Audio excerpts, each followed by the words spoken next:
Senator Hanson. Thank you very much, Deputy Acting Chair. President, I should say. I totally agree with Senator Wilson and his comments here. Thank you very much for expressing those in the chamber. I think it needs to be done. We talk about a free trade agreement, free trade. This is not about a free trade agreement. This is about doing the Australian people over all these free trade agreements that has been agreed upon over the years. The bill helps to give effect to 3 free trade agreements: Peru-Australia Free Trade Agreement, the Indonesia-Australia Comprehensive Economic Partnership Agreement and Australia-Hong Kong Free Trade Agreement. Well, we've seen it in the past with America, and there's been China Free Trade Agreement and Japan and Korea and you name it, all these free trade agreements. Nothing's free. Nothing's free. Let's make that quite clear. These trade agreements have actually seen the demise of so many industries and manufacturing in Australia. Yeah.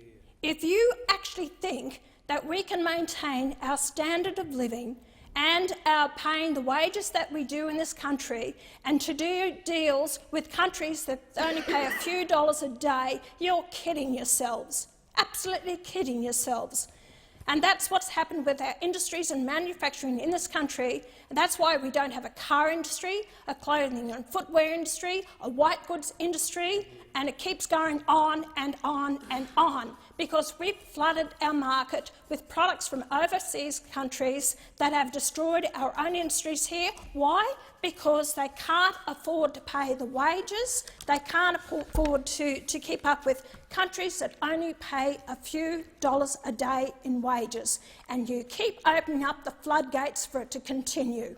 Shame on you, both of you. So who are you protecting? Your mates in there, the multinationals, the United Nations? Who? Because it's not the Australian people. You are disgraceful to this nation, what you have done.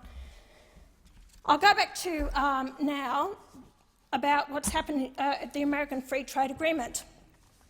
Oh, you're great negotiators, absolutely fantastic. Let me draw you to the conclusion of 2004 with the American Free Trade Agreement.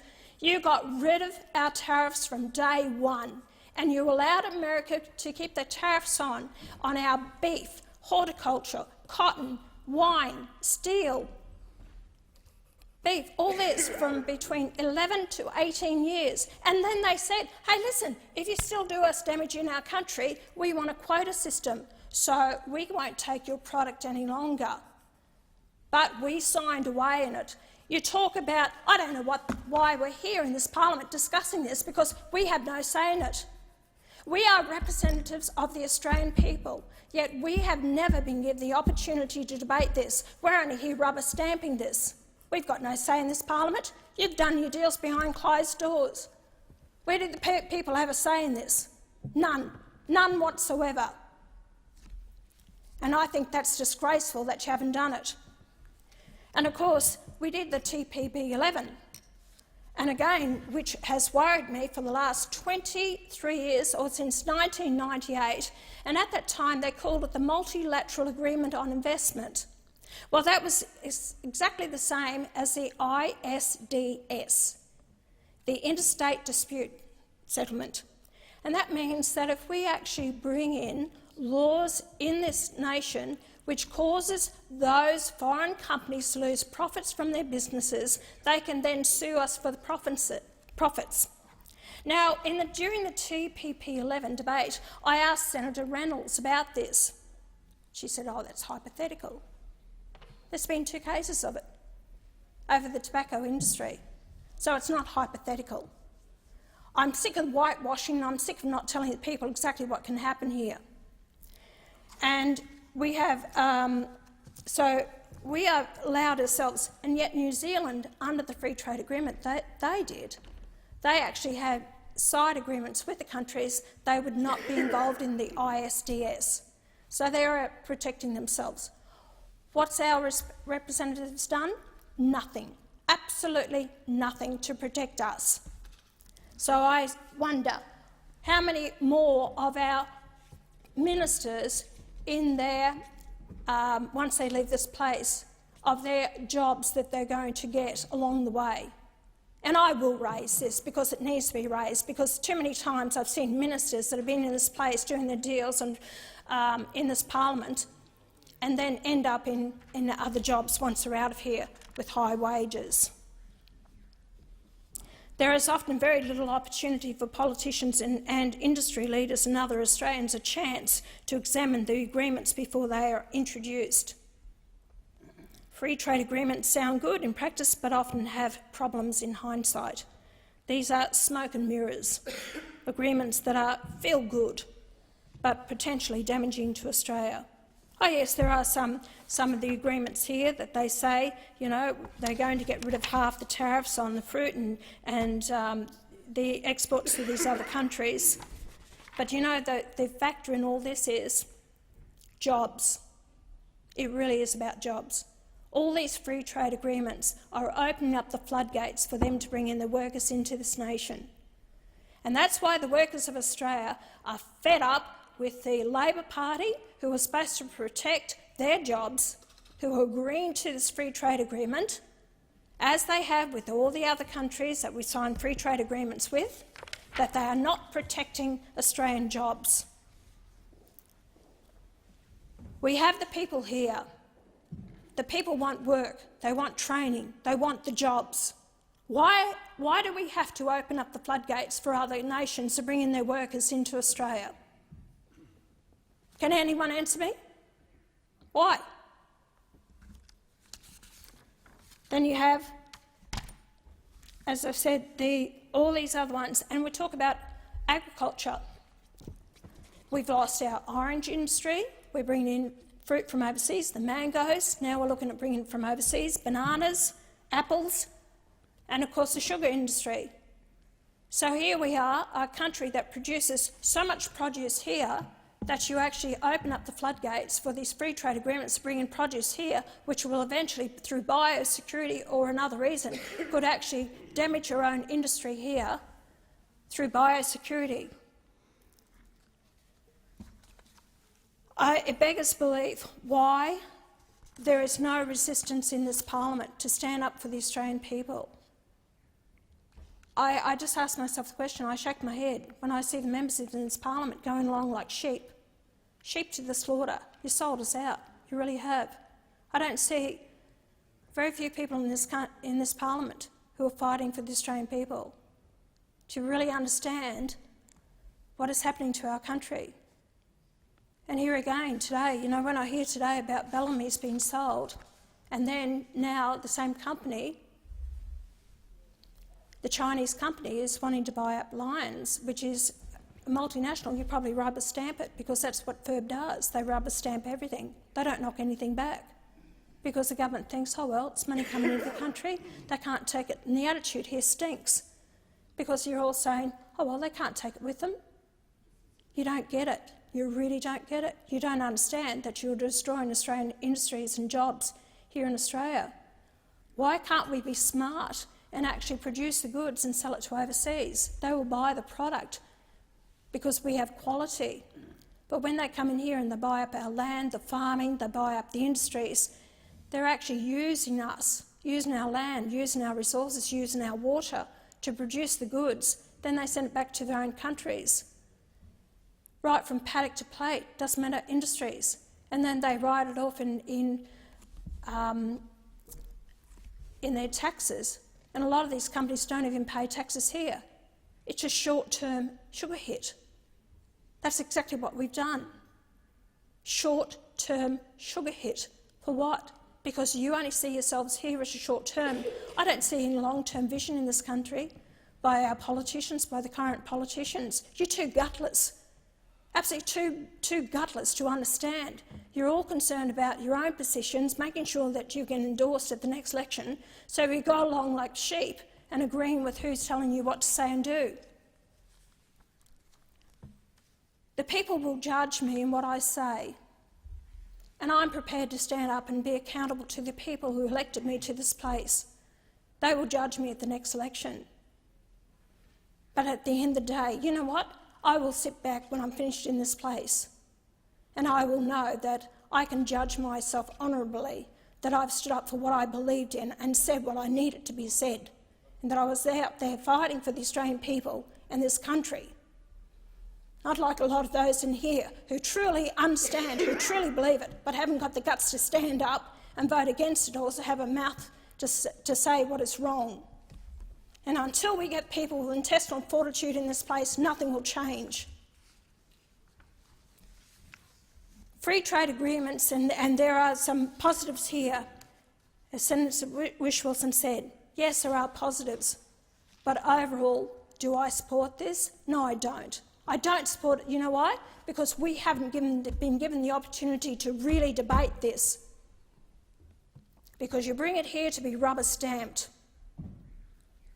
Whatever we do, even the TPP-11, it was ratified. They only need to ratify it here in the Parliament. You've got no say in it. Both of you have both sides of Parliament.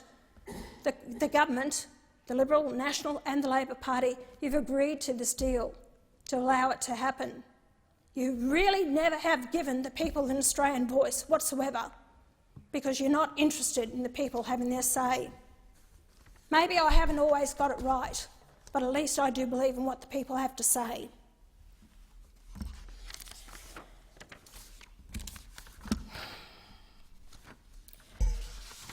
The free trade agreement can result in the import of cheap items that are manufactured in conditions that are much less than the workplace conditions of Australia, and therefore Australian manufacturers struggle to compete.